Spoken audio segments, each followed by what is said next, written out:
আজকে আমাদের প্রতিরক্ষা খাতের যে বাজেট দেওয়া হয়েছে মাত্র ৪২,০০০ কোটি টাকা,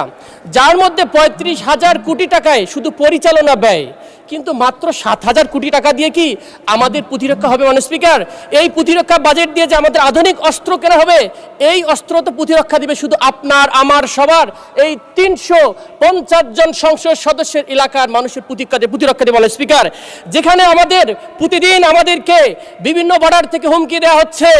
আমার পঞ্চগড়ের বর্ডারে দখল করে নেওয়া হবে, আমার চিকেন নেক থেকে দখল করে নেওয়া হবে, আমার দক্ষিণের ফেনী সীমান্ত থেকে দখল করে নেওয়া হবে, আমার রংপুর বিভাগের আমাদের হিলি বর্ডারে, আমাদের দিনাজপুর অঞ্চলে মাননীয় স্পিকার পলাশবাড়ির গাইবান্ধা, আমার কুড়িগ্রাম, সর্বমহল থেকে যখন আমার কাছে থ্রেটেন আসে, রাষ্ট্রীয় সভরেন্টি সিকিউরিটি যখন আমার থ্রেটা মাননীয় স্পিকার, তখন এই বাজেট দিয়ে আমাদের প্রতিরক্ষা খাত বরাদ্দ হয়নি। মাননীয় স্পিকার, আমরা এই কথাটা বলতে চাই, এই আজাদি ভূমিকে রক্ষা করার জন্য বাংলার হিন্দু মুসলিম বৌদ্ধ খ্রিস্টান যদি এক বেলা না খেয়েও থাকতে হয়, আমাদের এই স্বাধীনতা সার্বভৌমত্ব রক্ষার জন্য আমাদেরকে বাজেট বেশি করে দিয়ে মানুষ আমাদের স্বাধীনতা রক্ষা করতে। মাননীয় স্পিকার।